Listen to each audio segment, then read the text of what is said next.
Hindi basta-basta mailalabas ng Department of Budget and Management o DBM ang pondo para sa Ayuda sa Kapos ang Kita Program o AKAP at iba pang proyekto ng pamahalaan.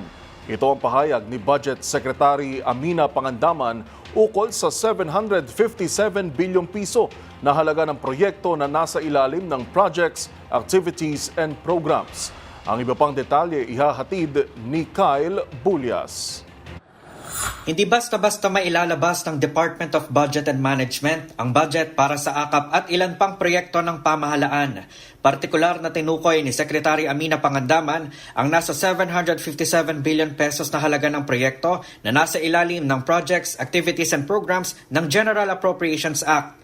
Tungkol sa kontrobersyal na ayuda para sa Kapos ang Kita program, sinabi ni Pangandaman na isinasapanal pa ito ng DSWD pero nakapagbigay na ng komento ang NEDA at DOLE. Posible anyang sa susunod na linggo ay makapaglabas na ng guidelines tungkol sa pamamahagi ng naturang ayuda. Pero paglilinaw ng kalihim, daraan muna ito sa butas ng karayom bago ito ipamahagi sa mga benepisyaryo. Kailangan muna kasi nilang magsumite ng mga kaukulang dokumento sa DBM bago ito i-endorse sa Office of the President. Saka lamang anyo ito marirelease, oras na aprubahan ito ni Pangulong Bongbong Marcos.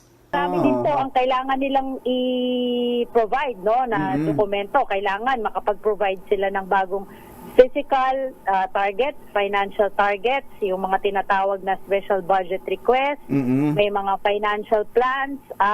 Medyo kailangan po nila lahat ito i-provide sa DBM bago po natin ito ma-endorso sa Pangulo.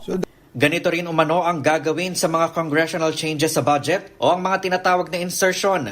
Ayon kay Pangandaman, kailangan ipaliwanag ng mga ahensya ng pamahalaan ang increase sa hinihingi nilang budget bago ito bigyan ng Special Allotment Release Order o SARO. Maglalabas naman anya ng sirkular ang DBM para sa mga ahensya ng gobyerno tungkol sa bagong proseso. Para sa MBC TV Network News, ito si Kyle Bulyas ng DZRH, una sa Pilipinas, una sa Pilipino.